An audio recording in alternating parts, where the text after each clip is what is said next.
can't wait to talk about this. This is our last song for this episode, and this is yours. And I'm very thrilled that you brought this to my attention because Wale I've lost a little bit of track of Wale recently after his Wow That's Crazy album.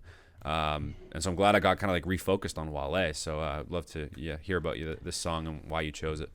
Yeah, so this is Good Vibes by Wale. Good Vibes in commas, not in commas, in parentheses, za, It's a real stonery, smoky kind of song.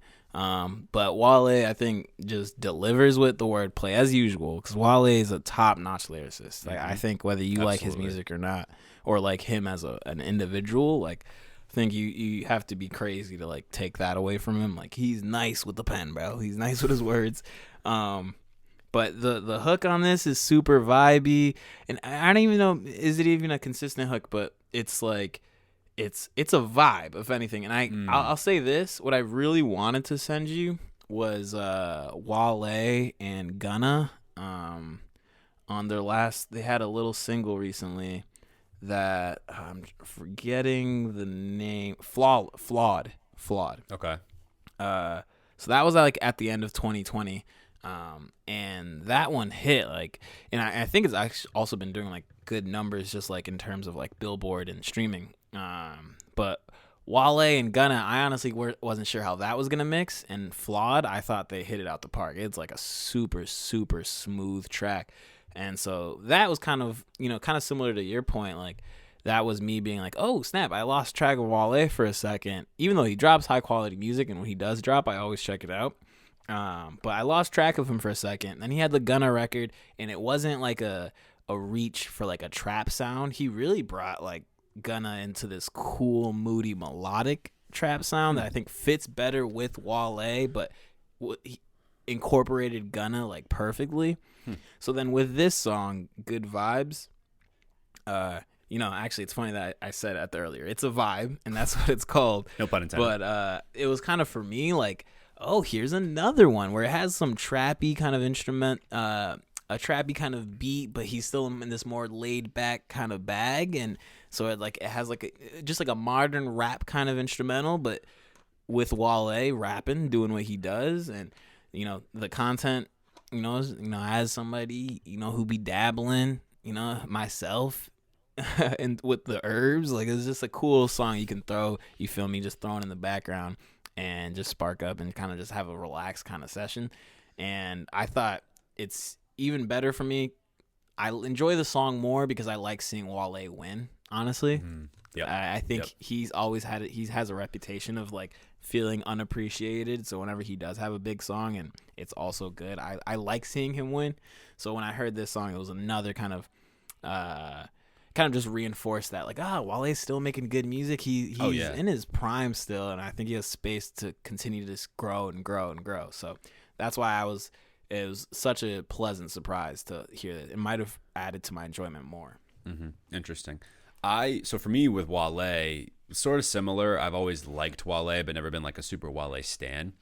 But Wow That's Crazy, his 2019 album, I absolutely was really good. Oh my God. I thought it was one of his best, maybe of his career. And really, and that really enforces it for me as well, that he is still in his prime, or like he's very much still in it. You know what I mean? It's like when we talk about, even like sports players, right? Or athletes, I should say, right? That you might think they're necessarily like out of their prime or whatever, like maybe LeBron James or Steph Curry. Like, nope, they're still in their prime, man. Like, right. Like he's on that level. Like maybe I wouldn't say he's like the LeBron of hip hop, but maybe he's a Steph Curry, right? Of course. He's a.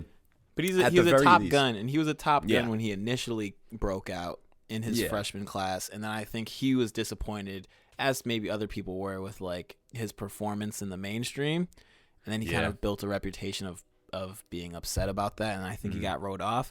But I think kind of similar to like Lil Durk, he's I don't think he's quite having a second wave in the same way that Durk has, because I think he's always been present, but I think he's having another, I don't know, it's just another Wale resurgence where I think people are picking up on him again.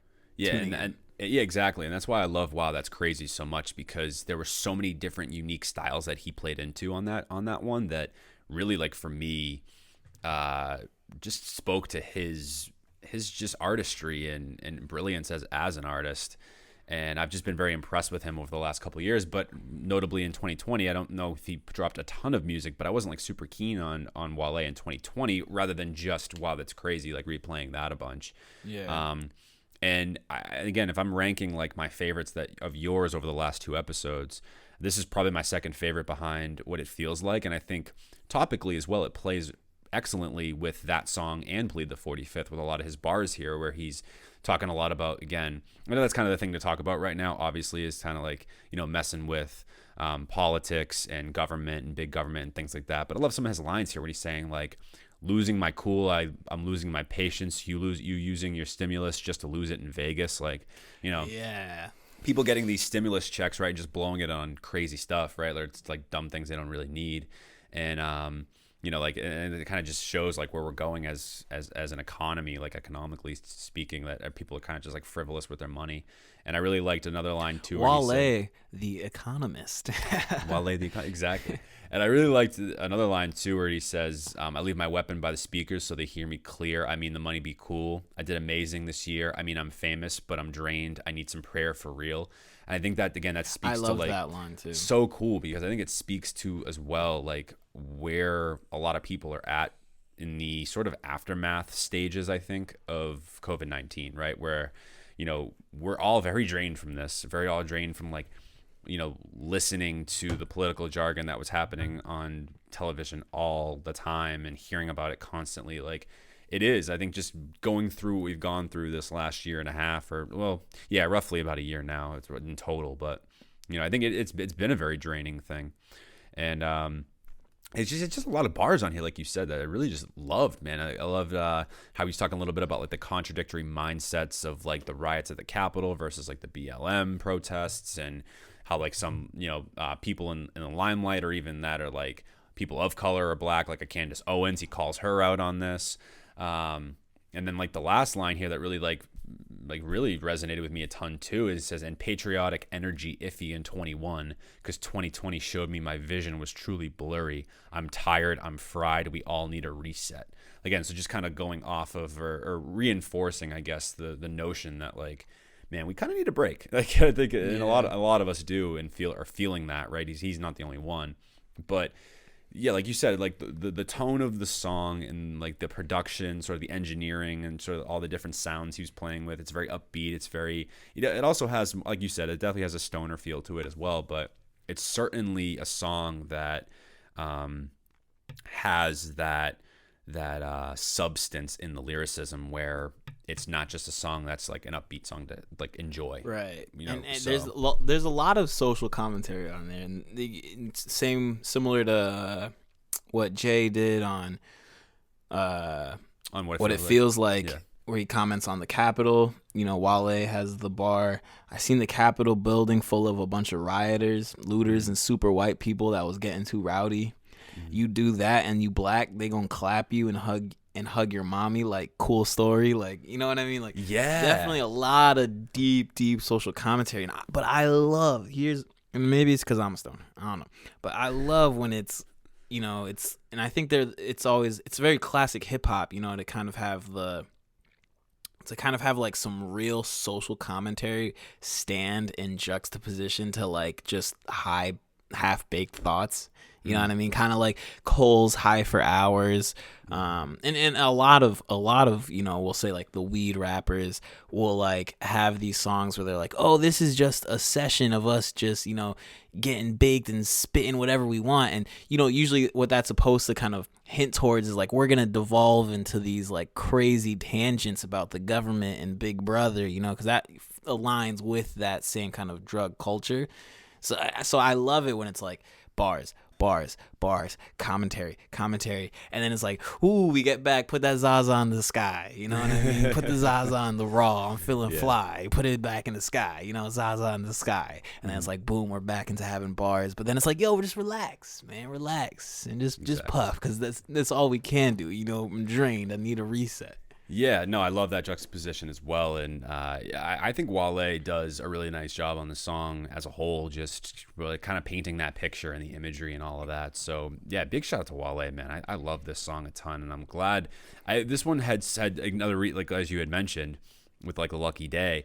It skated by me a little bit. I wasn't on my Wale per se, and you sent me this, and I was like, oh, new Wale track. I haven't heard this, and I'm also a little annoyed that I hadn't heard it either because again, yeah, man. after how much I loved Wow That's Crazy, you know what I mean? It was one of those things. Wow, for me That's where Crazy it was good. I don't know if I'd call it his best project, but that's the one that had a couple dance hall cuts on it, right? Yeah. Oh yeah. Yeah, no, that was cool because he went to a lot of different sounds. Oh, in for that. sure. And I think it was, I think that project with the dance hall influence kind of feels dated to a degree because that was like, that's right after and during like Drake's like Right. dance hall kind of run, and then Sway Lee kind of with like big couple dance hall hits. So like people were reaching for that sound, I feel like, that year.